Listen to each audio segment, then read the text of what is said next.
Si vous vous retrouvez dans une fête foraine ou un carnaval, il y a un parfum qui vous est familier, qui vous semble être vraiment propre à cet endroit. C'est celui de cette gourmandise comme les gaufres, les churros ou alors aussi les beignets. Et oui, chers amis food cuisine, les beignets ont bercé toute notre enfance. Et je peux vous assurer qu'ils ne disparaîtront pas de sitôt, car on est d'accord, ils sont incontournables et surtout irrésistibles à déguster avec modération tout de même pour notre santé. Et comme je le dis toujours, c'est doublement bon quand c'est fait maison. Alors, chers amis food cuisine, voici le beignet façon crème brûlée. Nous allons commencer notre recette par tiédir le lait. Alors, dans un premier temps, on va prendre notre petite casserole, on y met notre lait en intégralité. On vient prendre notre gousse de vanille qu'on vient fendre en deux dans la longueur, notre couteau à l'envers, lame vers le haut, et on vient racler toutes les petites graines noires comme ceci qu'on vient mettre dans notre casserole de lait. On fait la même chose pour l'autre côté. On vient bien racler toutes les graines, hein, c'est important. La vanille, ça coûte cher, on n'en perd pas une graine. La gousse, on la met aussi à infuser dedans, on viendra la récupérer tout à l'heure. On va partir pour la chauffe de notre lait. On va venir tiédir, je dis bien tiédir, et non chauffer ou bouillir. C'est important, c'est pour éviter d'abîmer la levure tout à l'heure. On va se mettre un feu moyen pour éviter que ça brûle, c'est important, et pour pas que ça chauffe trop vite. Moi, je suis partie sur un feu à 5/10. On va se mettre un petit fouet dedans pour délayer un petit peu notre vanille. Ouais. Vous voyez, ça va très très vite, hein. Il y a peu de quantité. Là, moi, je vois, ça commence à fumer légèrement. Je sais pas si vous le voyez à la caméra. Moi, ça va aller, ça sera suffisant. Donc, j'éteins mon feu. En parallèle, je prends mon sucre, levure déshydratée boulangère. On vient mettre en premier lieu le sucre pour le faire fondre. Une fois que le sucre est intégré, on va y rajouter notre levure afin qu'elle fonde totalement. Et là, on va laisser tirer un petit peu notre levure pour qu'elle se réhydrate tranquillement dans le lait à température. Pendant ce temps-là, on va aller prendre notre farine qu'on va mettre dans notre batteur. On met l'intégralité de la farine, notre sel. On ferme le robot et on va commencer à mélanger la farine et le sel. Et on va pouvoir commencer notre pâte. Alors, notre lait va bientôt être prêt. On va pouvoir commencer notre pâte. On vient y prendre un œuf, hop, comme ceci, jamais sur le bord du saladier. On vient l'intégrer à notre farine et notre sel. Et là, on va pouvoir commencer notre mélange. Donc là, en fait, le but étant de mélanger et de casser surtout l'œuf afin d'homogénéiser un peu notre pâte avant d'y verser notre lait. Alors, on n'hésite pas à jouer avec la vitesse du robot afin d'incorporer la farine. Alors là, vous voyez, l'œuf a commencé à bien se mélanger avec notre farine. On va prendre notre mélange lait, levure et sucre. On vient prélever notre gousse de vanille, l'essorer un maximum pour enlever tout le lait. Bien évidemment, la gousse de vanille, on ne la jette pas, c'est de l'or comme je vous l'ai dit tout à l'heure. Du coup, on viendra la rincer un tout petit peu pour enlever l'excédent de lait. Et on viendra la sécher avant de la mettre dans du sucre à la maison. Comme ça, on la réutilise et ça nous fait un petit sucre vanillé. On va partir sur notre robot, on le remet tranquillement en route. Petite vitesse pour incorporer le lait et pour éviter que tout parte sur le côté. C'est important, le but c'est que notre lait soit dans notre cuve de batteur et non sur les rebords. Donc vous voyez là, je vais chercher mon lait, je vais essayer de le mettre au plus près du bras du robot sans que ça éclabousse le bras. Il nous reste les graines de vanille qui sont restées au fond. On prend notre spatule et on vient bien verser toutes nos graines à l'intérieur. Donc là, on voit que notre mélange est bien fait. On va pouvoir accélérer un petit peu pour pouvoir donner de l'élasticité un petit peu à notre pâte et qu'elle fasse une belle boule bien homogène, sans granules, qu'elle soit bien lisse. Moi, je vois que ça colle un petit peu sur les rebords. J'hésite pas, je lève le bras du robot, je fais redescendre ma pâte et je viens surtout racler tout ce qui est sur le bord pour tout remettre dans la pâte. Hop, comme ceci, rebaisser notre bras et on le remet en action. On va pouvoir couper notre beurre en petits dés. Le beurre, il faut qu'il soit bien froid. S'il est un peu trop chaud, ça va mal s'incorporer à notre pâte et tout va se coller sur la paroi du batteur. C'est pas le but. Le but, c'est que ça s'intègre quand même assez rapidement dans notre pâte. Donc là, vous voyez, hop, je vais ralentir. Vous voyez, on a une belle pâte, bien homogène. Il n'y a pas de granulés. Elle est très belle, cette pâte. Donc là, on va pouvoir y intégrer tranquillement notre petit beurre. Vitesse moyenne, toujours. On vient y mettre parcelle de beurre par parcelle de beurre. Alors là, j'hésite pas à augmenter pour donner toujours du corps et bien incorporer mon beurre. Faut pas hésiter à jouer avec les vitesses du robot, hein. Le beurre a commencé à se mettre sur les bords. Donc, je fais redescendre ma pâte. Je remets tout au milieu. Et on est reparti pour un petit tour. On recommence, on réitère l'opération.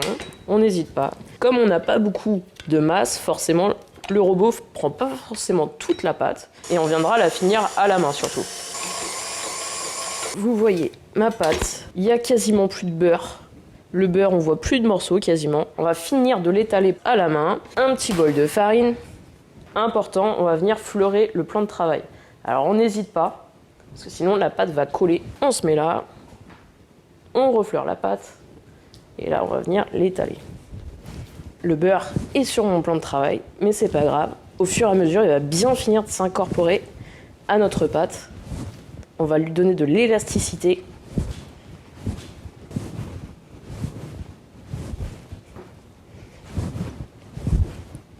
Hop.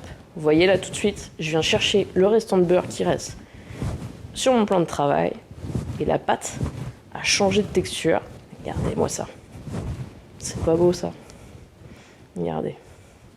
Une jolie petite pâte, bien lisse, bien jolie. On va se prendre un petit saladier. On va venir mettre un petit peu de farine au fond pour pas que la pâte accroche. On vient mettre notre bâton de pâte dedans. On va venir le couvrir avec un linge humide. Alors moi je l'ai humidifié au préalable pour la pousse. Et donc là on va partir pour 1 heure environ pour la pousse dans un premier temps. Alors au bout d'1 heure, si vous voyez que votre pâte n'est pas totalement levée, n'hésitez pas à attendre un petit peu. Vous attendez un quart d'heure de plus, c'est pas très grave. C'est la première pousse, tout va bien se passer. Ça va dépendre surtout de votre température dans votre cuisine. En règle générale, il fait 20-22 degrés à peu près, donc selon la température, ça va varier entre 1 heure, 1 heure 15 à peu près. Donc là, nous, on part pour 1 heure dans un premier temps. Allez, c'est parti. Ça fait 1 heure que notre pâte est en pousse. On va regarder comment elle est, voir comment elle a développé. Ouh là là, c'est merveilleux ça. On voit là que notre pâte a doublé de volume. On voit bien qu'elle est bien alvéolée, bien lisse, bien belle. Donc là, on va la dégazer et en même temps, on va l'étaler pour l'étape d'après, pour la deuxième pousse. Là, pareil que tout à l'heure, on vient bien étaler de la farine. Là, on la dégaze et vous voyez tout de suite, là, elle diminue de moitié de volume. Donc là, c'est important de bien chasser l'air. On vient récupérer notre pâte. On va venir la poser sur notre poste de travail et on va venir l'étaler. Alors, faut pas hésiter à mettre de la farine pour pas que ça colle et que vous soyez pas embêtés pour l'étape d'après. On vient prendre une petite plaque et notre rouleau, on étale la pâte. Alors, vous allez voir, elle va se rétracter, c'est normal. On l'a travaillé quand même pas mal, donc elle a de l'élasticité. C'est la farine qui fait cet effet-là. On n'hésite pas à la tourner pour vérifier qu'elle n'accroche pas, surtout au poste. Si elle commence à accrocher, n'hésitez pas à remettre un petit peu de farine. Alors, il faut qu'elle fasse à peu près un demi-centimètre, à peu près 5 mm d'épaisseur pour qu'elle soit bien. Vous allez voir, de toute façon, vous ne pourrez pas l'étaler beaucoup plus. Avec l'élasticité qu'on lui a donnée, elle se rétracte assez facilement. Là, moi, elle ne colle pas du tout. J'hésite pas à lui redonner une petite forme aussi, carrée. Ça permet d'éviter les pertes trop importantes au niveau de la pâte. On va prendre notre emporte-pièce. On va venir s'étaler des petits papiers sulfurisés sur notre plaque pour pouvoir poser notre pâte pour après, pour la cuisson. Alors on n'hésite pas à attendre 2 petites minutes pour emporte-piécer, comme ça on est sûr que la farine ne bouge plus, que la pâte ne se rétractera pas. Là, on vient prendre notre emporte-pièce, on vient bien jouer avec notre emporte-pièce pour être sûr que ça soit bien décollé partout. On prend délicatement notre pâte, on vient la poser sur notre petit papier sulfurisé. Et alors là, comme on le prend, forcément, ça se déforme un tout petit peu. On n'hésite pas à lui redonner une forme bien ronde. Alors, bien évidemment, les parures, on ne les jette pas. On les prend, on refait une boule. À la maison, vous pouvez le réétaler. Ça fera des beignets un peu moins jolis que la première tournée parce qu'on aura travaillé davantage la pâte. Mais ils sont tout à fait mangeables. Ils seront juste un tout petit peu plus difformes, on va dire. Mais c'est rien de bien grave. Donc là, on refait un joli pâton. Et on pourra venir nous le réétaler plus tard. On fignole de façon à ce que ça soit bien rond. Un torchon sec, ce coup-ci, sur notre pâte pour éviter que ça colle. Le poser tranquillement. Et donc là, on va repartir pour environ 1h, 1h30 à peu près de pouce. Comme je vous l'ai dit tout à l'heure, ça va dépendre de la température ambiante qu'il y a dans votre cuisine. Si vous êtes plus sur du 20 degrés, vous partez plus sur 1h30. Si vous êtes plus sur du 20, 22 degrés, n'hésitez pas à partir sur plus 1h, on va dire. D'accord? C'est important de jauger un petit peu et de vérifier au fur et à mesure de votre pouce l'état de votre pâte. La pâte, faut qu'elle double quasiment de volume maintenant. C'est quasiment aux 3/4, faut qu'elle gonfle un petit peu plus. Sinon, ça veut dire que vos beignets sont pas assez poussés, ou alors s'ils ont doublé de volume, ça veut dire que la pâte a trop poussé. Et là, après, c'est quand vous allez venir les mettre dans la friteuse, le danger, c'est que ça redégonfle. D'accord? Donc c'est important. Vérifiez et selon votre température de votre cuisine, d'ajuster au mieux. D'accord? Allez, c'est parti, on part pour 1h30 de repos. Ça fait donc maintenant 1h30 environ que nos petits beignets sont en pouce. On va regarder ce que ça donne. Hop, ils sont nickel. Donc là, vous voyez, ils ont quasiment presque doublé de volume en épaisseur. C'est important, pas trop. Parce qu'après, sinon, comme je vous l'ai dit tout à l'heure, après, ils risquent de dégonfler. J'ai pris une plaque avec une grille en sortie d'huile pour éponger un maximum dans un premier temps et les égoutter les beignets. Et ensuite, on va les mettre dans une plaque avec du papier absorbant pour enlever l'excédent de gras. J'ai bien évidemment préchauffé mon huile en attendant. Mon huile est à 170 degrés pour faire mes beignets. Pas plus, parce que si c'est à 180, le seul problème, c'est que ça risque de ne pas cuire à cœur. Important, 170 degrés. Donc là, on prend nos papiers sulfurisés, tout en délicatesse pour éviter d'abîmer nos beignets. On vient se les transférer sur notre main et les plonger délicatement dans le bain d'huile. Le but est de les manipuler possible pour éviter de les dégazer. Alors moi, je les fais 3 par 3, comme ça, ils se touchent pas et puis ils peuvent se développer tranquillement. Donc là, on va les laisser environ 1 minute de chaque côté. Quand on va voir qu'il va y avoir une petite collerette au niveau du bord de l'huile qui commence à colorer, on va pouvoir les retourner. On ne les retourne pas avant, sinon si on risque de les manipuler et de les casser. Donc on les prend délicatement par le dessous et on les fait pivoter, comme ceci. Hop. Si vous voyez cette petite auréole se créer, c'est tout à fait normal. C'est la marque de l'emporte-pièce tout à l'heure. Du coup, quand ça a développé, ça a gardé sa forme initiale.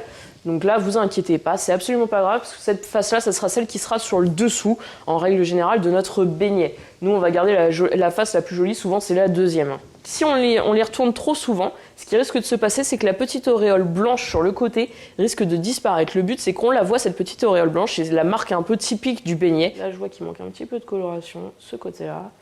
On va les retourner, on lui donne juste la dernière coloration qu'on souhaite, et surtout bien être sûr que la cuisson à cœur soit parfaite. On va pouvoir les retirer. On égoutte bien au-dessus de l'huile pour éviter de mettre de l'huile partout. On vient mettre sur notre grille. Une fois qu'on les a entreposés sur notre grille, on vient les mettre sur notre papier absorbant. Alors attention, c'est chaud, pour enlever vraiment tout l'excédent d'huile qui pourrait rester dessus.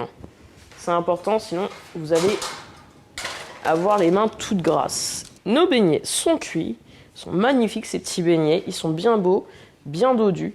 Pendant que nos beignets refroidissent, on va attaquer notre pâtissière. Dans un premier temps, on va mettre à chauffer notre lait sur un feu à 6/10. On prend nos œufs, on récupère le blanc d'œuf, on le met à part. Bien entendu, on ne le jette pas. On s'en sert pour faire une petite meringue, une petite île flottante. Je les réserve. On va venir fouetter nos jaunes d'œufs. Nous allons y mettre le sucre pour blanchir les jaunes d'œufs. Une fois que c'est bien blanchi, on ajoute la farine. Ça, on va le réserver dans un premier temps en attendant que notre lait soit chaud.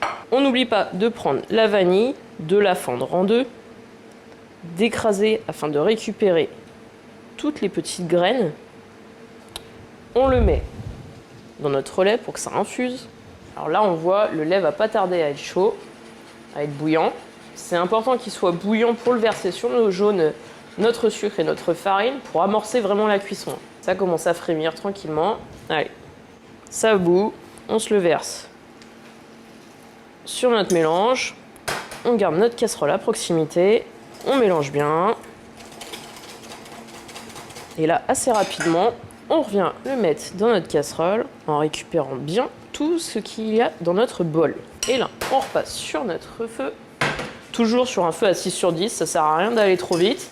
Vous risquez de faire brûler votre crème pâtissière, qu'elle accroche, et c'est pas le but. Donc là, on voit, elle commence déjà à épaissir, c'est assez rapide. On vient bien la fouetter et bien prendre sur tous les bords. Elle a bien épaissi.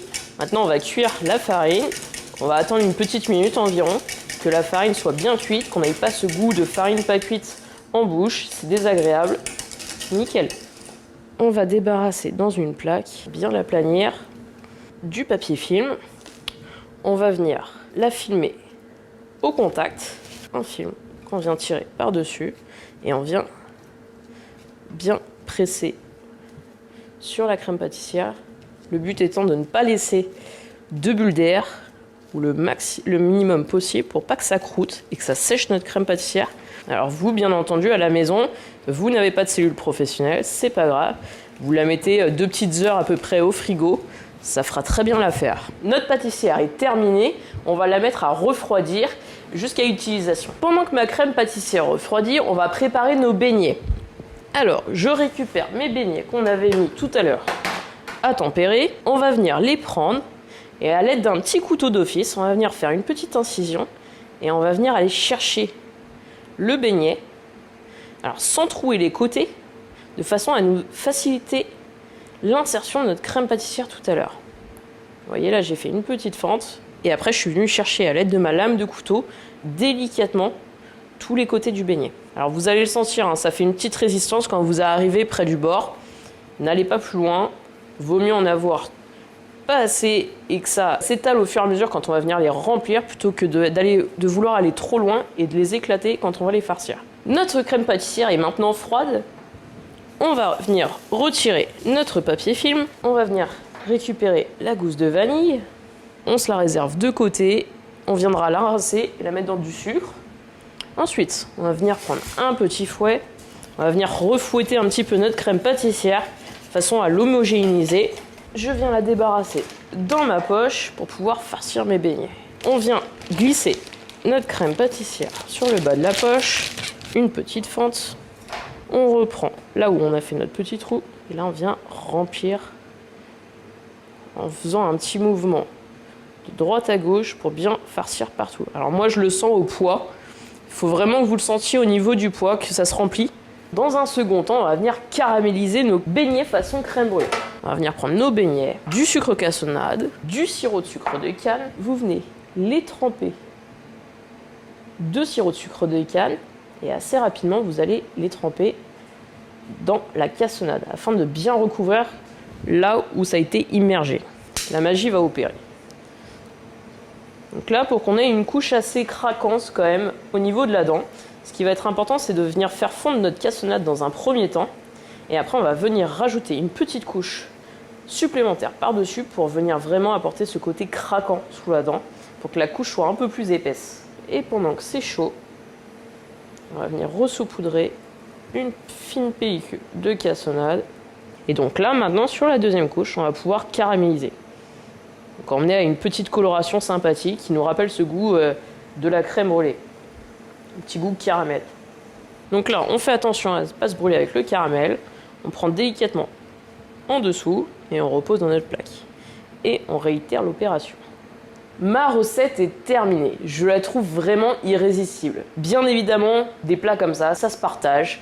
Du coup, je vais attendre mes collègues, mais je peux vous dire d'ores et déjà que ce craquant avec cette cassonade apporte vraiment ce goût caramel et croustillant qu'on retrouve sur la crème brûlée. Et cette crème pâtissière fondante et onctueuse qu'il y a à l'intérieur rappelle vraiment ces saveurs et cette texture qu'on adore sur la crème brûlée. Et alors ce beignet, c'est la touche de gourmandise à notre recette. Je suis fou de beignets façon crème brûlée.